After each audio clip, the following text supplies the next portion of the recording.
पहले में क्या है कि निम्न रेखिक समीकरण युग्म को आलेख की विधि द्वारा हल कीजिए तथा y अक्ष और युग्म द्वारा निर्मित रेखाओं से निर्मित त्रिभुज का क्षेत्र के निर्देशांक ज्ञात कीजिए।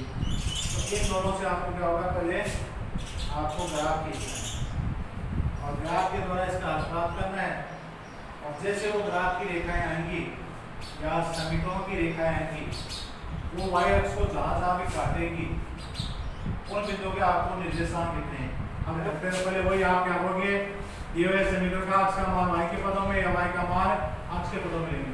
पहले अपन यहाँ इसका अक्ष का मान y के पदों में ले लेते हैं, 20 तो यही आगे। अब इसको आगे ले और किसका हो जाएगा, वो प्लस का 5y। अब अक्ष बराबर क्या हो जाएगा, 20 प्लस 5y बटा 4। अब वो इसके कम से कम 2 मान लो, तो 2 में पहले अक्ष बराबर है क्या रख दो, आप 0 रख दो, ये y बराबर, तो y बराबर को 0 रखोगे क्या जाएगा, अक्ष का मान है 20 प्लस 5 गुना 0 बटा 4। अब 20 प्लस 5 को 0 से बनाओ, 0 बटा 4। अब 20 बटा 4, अब 20 में 4 का भाग देना आ गया 5, तो कितना रखा था आया वो 0 रखा था, अब अक्ष का मान आ गया 5, तो वो यहाँ 0 रखो और यहाँ कितना जाएगा 5। अब फिर इसके बाद में वो यहाँ पे 1 रखो, तो 1 रखो, यहाँ 5 गुना 1 कितना हो गया 5। अब 20 में 5 लोगे कितना हो गए 25। अब 25 में 4 का भाग जाता नहीं, मतलब पूर्णांक संख्या नहीं आ रही। अब पूर्णांक संख्या नहीं आ रही तो दूसरी संख्या ले लो। अब दूसरी कोई संख्या आप लोगे तो दूसरी, जैसे अगर 2 ले लिया तो 5 गुना 10 कितने हो गए, वो 30 हो गए। 30 में 4 का भाग नहीं जा रहे। अब अगर आप यहाँ की ले लो 3 तो कितने हो जाएंगे 15, 15 इसमें जोड़ो 35 ये हो रहा है। यहाँ ले लोगे आप 4 तो हो गया 20। अब 20 में 20 जोड़ोगे 40, 40 में 4 का भाग रह जाएगा 10 आ जाएगा। अब वही आप क्या करोगे आगे, y बराबर कितना लो 4 ले लो, तो वही अक्ष बराबर 20 प्लस 5 गुना 4 बटा 4। अब 20 प्लस 4 पंजो 20 बटा 4। अब 20 में 20 जोड़ो 40 बटा 4, आगे 10। आवे वही y का मान कितना का 4 का, तो इसका कितना गया 10। अब अगला मान आगे बढ़ोगे तो बढ़ाएगा, तो पीछे बढ़ जाओ, पीछे आप वही देख रहे हो, आप यहाँ कितना बढ़ा 4 बढ़ गया, ये क्या करें 4 और 4 इस साइड में 4 कम कर दो, अर्थात -4 कर। अब इसमें आप जानो कितने बढ़ रहे हैं 5 बढ़ रहे हैं, तो इस साइड में भी क्या करो आप 5 बढ़ जाओ, तो 5 इसमें कम करो कितना देगा 0 आ जाएगा। अब और भी अगर देखो इसमें और पीछे और चलोगे तो ऊपर वाले में -5, इस साइड में हम कितना लेंगे -8, तो ये संख्या और आ जाएगी। तो अपन ये 3 मान लेते हैं। अब उसी प्रकार दूसरा जो समीकरण है वो देखो क्या है, तो दूसरे समीकरण में आपको क्या दिया 3x प्लस 5y बराबर 15। अब वही अपन इसका अक्ष का मान y के पदों में लेते हैं, तो 3 अक्ष बराबर 15 माइनस 5y, अक्ष बराबर 15 माइनस 5y बटा 3। अब इसके कोई कम से कम 2 मानों वाली सारणी लेते हैं। तो पहले यहाँ y है उसके स्थान पर आप वो 0 रख देते हैं, तो y बराबर 0 रखते हैं। अक्ष बराबर 15 माइनस 5 गुना 0 बटा 3। अब 15 माइनस 5 को 0 से गुणा करो 0 बटा 3। अब 15 बटा 3 बराबर 5, तो कितना रखा अपन 0 रखा, तो कितना आ गया 5, तो यहाँ 0 को यहाँ 5। अब दूसरा मान है वही आप देखो कि अपन यहाँ 2 रख देते हैं, 1 रख देते हैं, दोनों ही बने 1 रखोगे कितना आ जाएगा 5। आप 15 में से 5 रखोगे 10, 10 में 3 का भाग नहीं जाता है। फिर रखोगे 2, तो हो गए कितने यहाँ 10, 15 में से 10 का निकाले के बच के 5, 5 में 3 का भाग नहीं जाता, आप कितना रखोगे 3 रखोगे तो ये 15 में से 15 घटाएंगे 0 बचेगा 0 में 3 का भाग देंगे तो 0 आ जाएगा। तो यहाँ 3 ले लेते हैं 3 तो वही अक्ष हमारे आ जाएगा 15 माइनस 5 गुना 3 बटा 3। अब 15 माइनस 15 बटा 3 बराबर 0 बटा 3 बराबर कितना आ जाएगा 0। तो कितने रखे अपन 3 रखे तो 3 रख दिया तब कितना आ गया यहाँ 0 आ गया। अब उसके बाद अगला कोई आगे अपन बढ़ रहे हैं 2 मान आगे तो 2 मानों में आ गया तो ले सकते हैं यहाँ 0 में कितने जोड़ने पर आए 3 जोड़ने पर आए और इसमें 3 जोड़ दो कितना ले लोगे 6 ले लोगे। यहाँ कितना बढ़ रहा है यहाँ बढ़ रहा है कितना 5 तो हम आगे वाले कितना देंगे माइनस के 5 आएगा। देखो इसमें पहले 5 था तो 0 हो गया कितने कम हुए 5 कम हुए तो 0 हुआ। अब दोनों इसमें से कोई 5 कम कर दो तो 0 में 5 कम किए -5 यहाँ अपन बटे तो 0 में कितने जोड़ने पर फिर आते हैं 3 जोड़ने पर आते हैं। अब 3 में कितने जोड़ोगे 3 जोड़ोगे कितना आ जाएगा 6 या 6 से वापस देख लो कि -5 आते हैं तो यहाँ पर कितना लगा 6 तो 6 कितने गिनोगे 30 हो गए। आगे इस 30 में से 15 कम हो गए 15 प्लस के और कम हो गए माइनस के बचे 15 बच गए। 15 में इसका भाग दिया 3 का -15 3 का भाग दिया माइनस से कितना आ जाएगा 5 आ जाएगा। इस प्रकार से अपन मान प्राप्त करेंगे।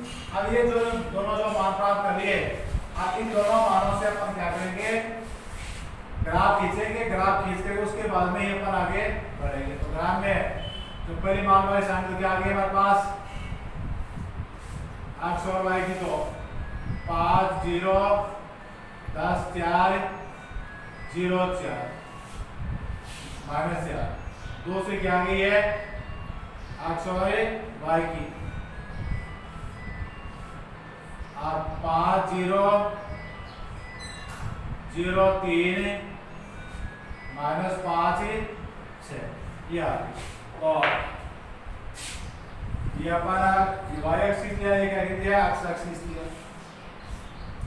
आगे पैमाने में आप देखो तो कोई ज्यादा बड़ा नहीं तो 1 सेमी बराबर इकाई ले लो तो पैमाना कर लेंगे माने 1 सेमी बराबर 1 इकाई। आगे वो यहाँ 1 2 3 4 5 6 7 8 9 10 ऐसे आगे बढ़ते जाएंगे 11। अब इस साइड में 1 2 3 4 5 इस साइड -1 -2 -3 -4 नीचे -1 -2 -3 -4। तो अब यहाँ जो पहले बिंदु हुई वो क्या हुई 5 और 0 5 और 0 तो 5 और 0 कहाँ है ये हो गए 5 और 0। दूसरी बिंदु 10 और 4 10 और 4 तो ये तो 10 ऊपर लोगे 4 तो 10 के तो ऊपर 4 के सामने जाओगे 10 और 4। तीसरी कितनी है 0 और -4 तो 0 और -4 कहाँ हुई ये 0 और -4। आप तीनों को मिला दो तो अपन है इस प्रकार से सीधी रेखा पर मिला दी। और इसका जो पहला जो समीकरण दिया वो लिख दो वो समीकरण क्या है 4x -5y बराबर 20। अब 2 से ले आओ तो पहला बिंदु कौन सा है 5 और 0 तो 5 और 0 वही ये 5 और 0 का है तो वो और क्या है 5 और 0। अब दूसरा बिंदु कौन सा होगा 0 और 3 0 और 3 तो 0 और 3 कौन सा हो गया 0 और 3 ये। तीसरा -5 और 6 तो -5 यहाँ -5 है 6 साइड में 6 यहाँ हो गए तो -5 के ऊपर और 6 के सामने तो यहाँ क्या हो जाएगा -5 और 6।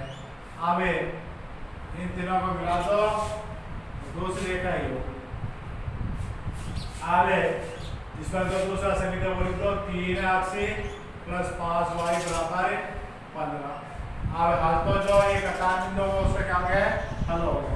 तो हल तो क्या जाएगा हमारे पास x बराबर कितना है यहाँ 5 और y बराबर कितना है 0। कर लेना है 5 है y x करिए तो y का मान क्या हो गया, ये तो इसका हल हो गया। था जो इसके उत्तर है 5 जो है वो भी आपको बताया गया था कि अगर ये सत्य है तो यहाँ इन समीकरणों में अगर देखो संतुष्ट हो सकते हैं, नहीं संतुष्ट हो तो आपने कोई गलती कर दी है।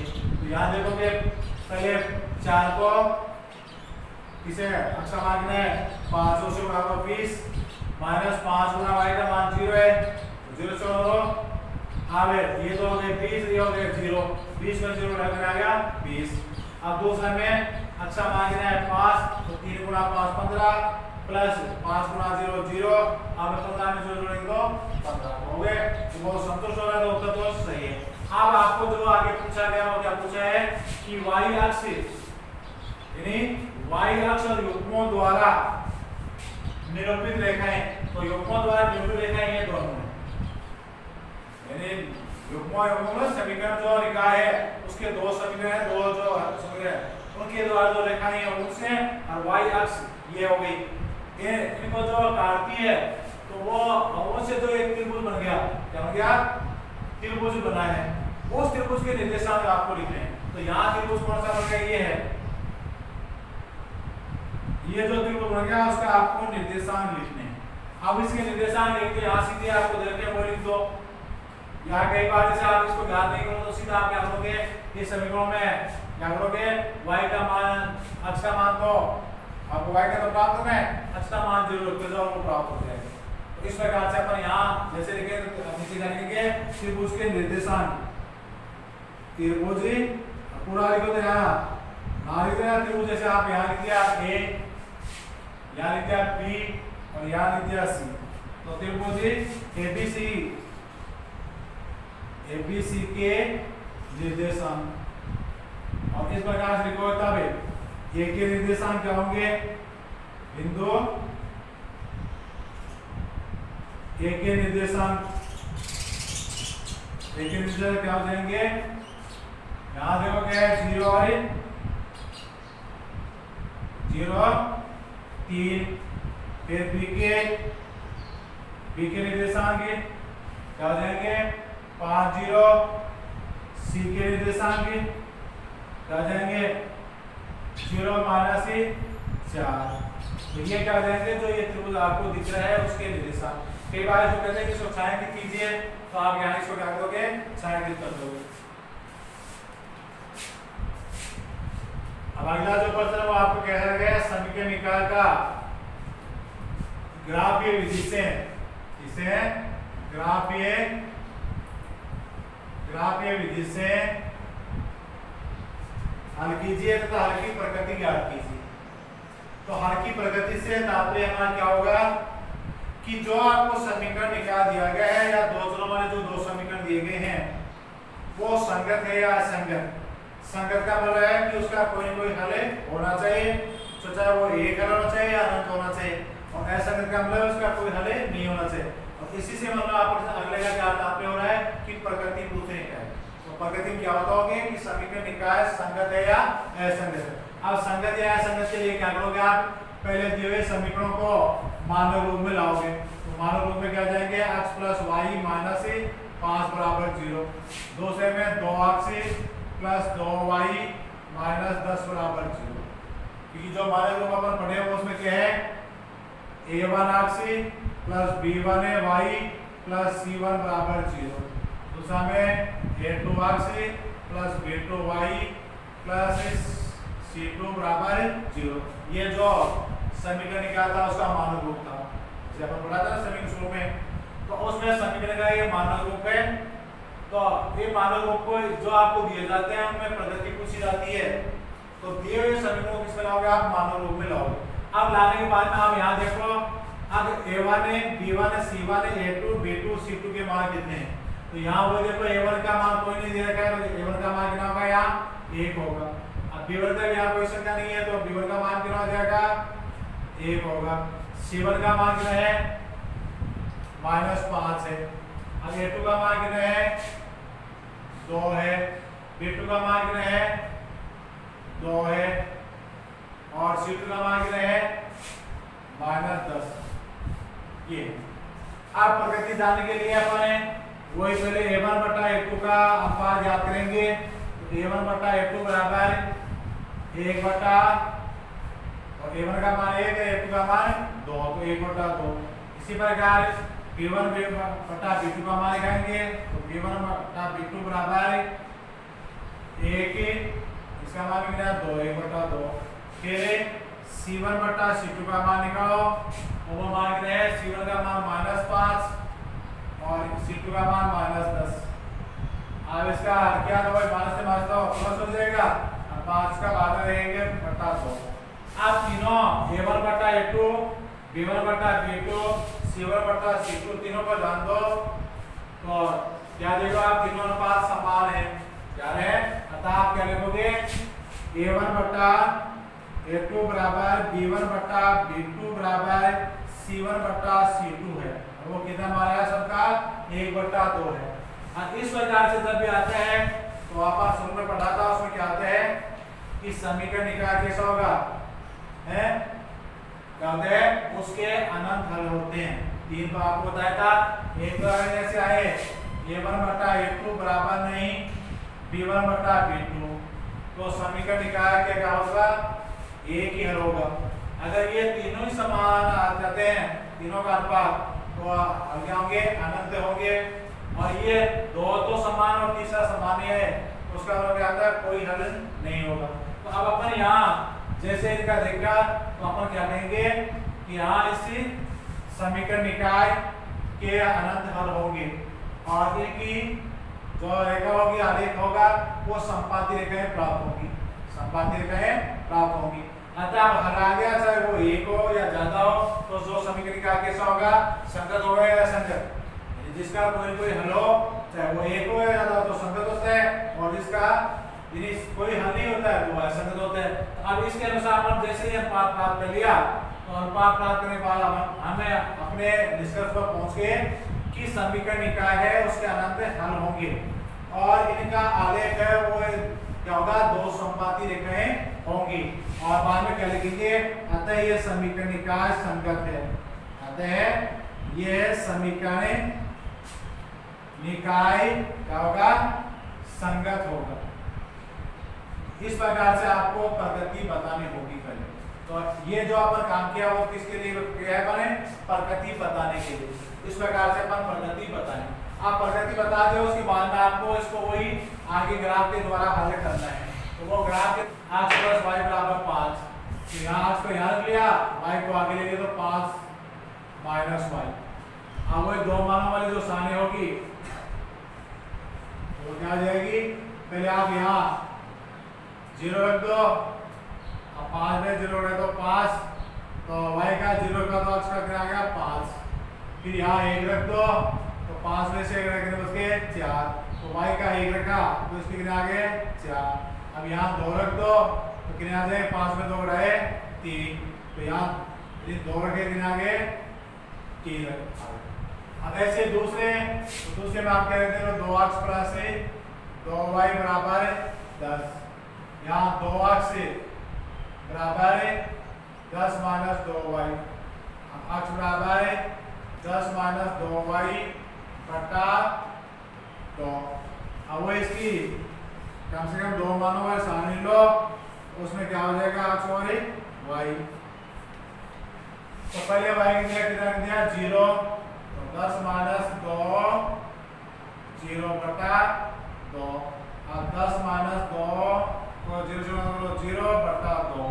अब 10 बटा 2 बना देंगे 5 कितना आ गया 0 रखा तो कितना आ गया 5। फिर यहाँ रख दिया 1 रख दिया 1 तो 2 एका में 2 अब 10 में 2 घटाओ बच के 8। अब 8 में 2 का भाग गया कितना आ गया 4 1 रखो कितना आ गया 4। फिर अगर को 2 तो 2 दूनी 4 10 में 4 घटाए कितने बच के 6 6 में 2 का भाग गया 3, तो 2 का कितना आ गया 3। इस प्रकार से आप मान प्राप्त करोगे। अब ये मान लगभग दोनों सारणियों में समान होंगे, क्या होंगे? समान ही आएंगे, क्योंकि यहाँ क्या कह रहे हैं अपने प्रगति क्या बता रहे हैं? अनंत हल है, अर्थात जितनी यहाँ बिंदु होंगी उतने उसके हल होंगे। यानी यहाँ बिंदु जैसे अपन 3 प्राप्त कर ली तो तीनों इनके हल है, अगर 5 प्राप्त कर ली तो पांचों हल है, 1 प्राप्त की तो 1 ही हल है, 2 प्राप्त की तो अर्थात इनके अनंत हल होते हैं। आप जो रेखाएं खींचेंगे तो वो रेखाएं इस प्रकार से होंगी। तो पहले वही अपन है ये x खींच ली और ये y खींच ली, पैमाना वही एक सेमी में आगे ले लेते हैं अपन है 1 इकाई।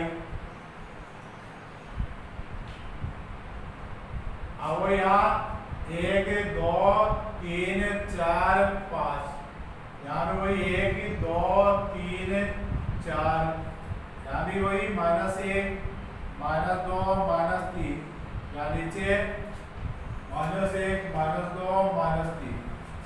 अब पहला जो यहाँ बिंदु है वो इसका क्या है 5 0, तो वह यहाँ क्या करेंगे 5 और 0 हो गया। दूसरा 4 1, ये तो 4 ही है 1, तो क्या हो जाएगा 4 1। तीसरा 3 2, तो ये 3 और 2 के सामने, तो ये क्या हो जाएगा 3 2। अब इनकी जो रेखाएं हैं 3 2 ना, अब इन ऐसे रेखा खींच देंगे। इसमें जो पहला आपको समीकरण दिया वो लिखते हैं। तो पहला समीकरण था x प्लस y बराबर 5। अब ऐसे दूसरी कार्य 5 और 0 कर दो, 5 और 0। दूसरा 4 और 1, तो वो ये 4 1 है, 4 और 1। तीसरी 3 और 2, तो ये 3 और 2। अब इनको मिला तो वही रेखा क्या आ जाएगी? दूसरी रेखा आ जाएगी। अब इसको जैसे अलग अलग करेंगे आप, ऐसे एक और कर देंगे। तो आप जो रेखा कैसे ही संपात रेखा ही, और हल के लिए नीचे जाकर लिखोगे, यहाँ क्या लिखोगे कि इन दोनों समीकरणों की या इस समीकरण निकाय की इन्हें आलेख है वो संपाती रेखाएं प्राप्त हुई हैं। लिखोगे इस समीकरण निकाय की का आलेख है वो 2 संपाती रेखाएं प्राप्त हुई। ये पहली रेखा भी ये थी, दूसरी भी ये आ गई, तो कैसी रेखा आ गई है? संपाती। संपाती होना समझो एक रेखा पर दूसरी रेखा होना, एक रेखा पर दूसरी रेखा रखी हुई है, उसको क्या कहेंगे अपन? संपाती। तो संपाती रेखाएं आई हैं, अतः इस समीकरण निकाय का ये अनंत हल होगा। इसमें हल कोई लिखना नहीं है आपको, जैसे एक बिंदु लिखो 2 बिंदु लिखो नहीं लिखनी, सिर्फ आपको क्या बताना है कि इस समीकरण निकाय का आलेख 2 संपाती रेखाएं प्राप्त हुई हैं, अतः इस समीकरण निकाय के हल अनंत हैं। ऐसे आप इस प्रकार से ये